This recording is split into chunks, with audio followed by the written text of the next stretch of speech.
Hi, I am Sagar. In this video, I will discuss how to randomize the object handles.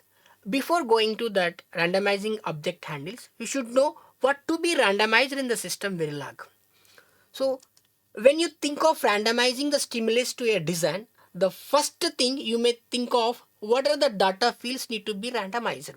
So, we may randomize singular variables or any integral types, or we can randomize arrays, queues, we can randomize array size, and also we can randomize object handles. So we'll see one example how to randomize the object handles. So randomizing object handles. So an object handle can be declared as a rand, in which case all of that object's variable and constraints are randomized. Whereas, for example, if you want to randomize any variable, then it should be declared as a rand or randc as a in the class properties. Same way, if you want to randomize an object handle, it should be declared as a rand. Randomization shall not modify the actual object handle, and object handle shall not be declared as a randc. So we can declare that object handle with only rand keyword, not rand cyclic keyword. It not supported. So now see one example.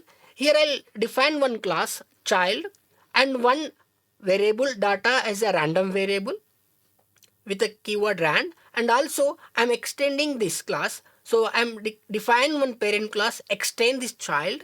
Here I'm declaring another variable as a random variable. Here the address 5 down to 0 as a bit type as a random variable.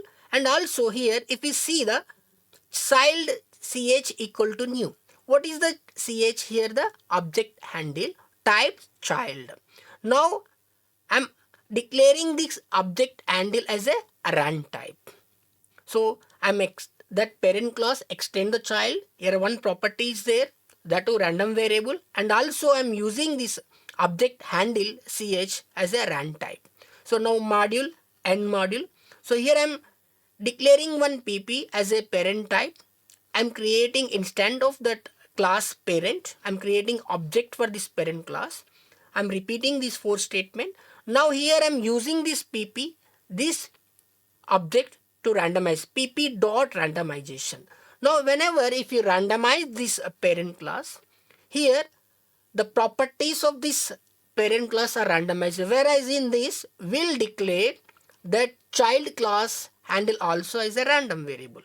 So now it randomizes both address as well as the properties in the child class also. So data and address both are randomized.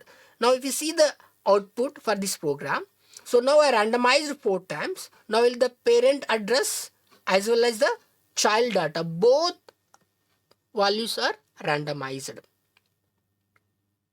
So in this video we'll discuss how to randomize object handles.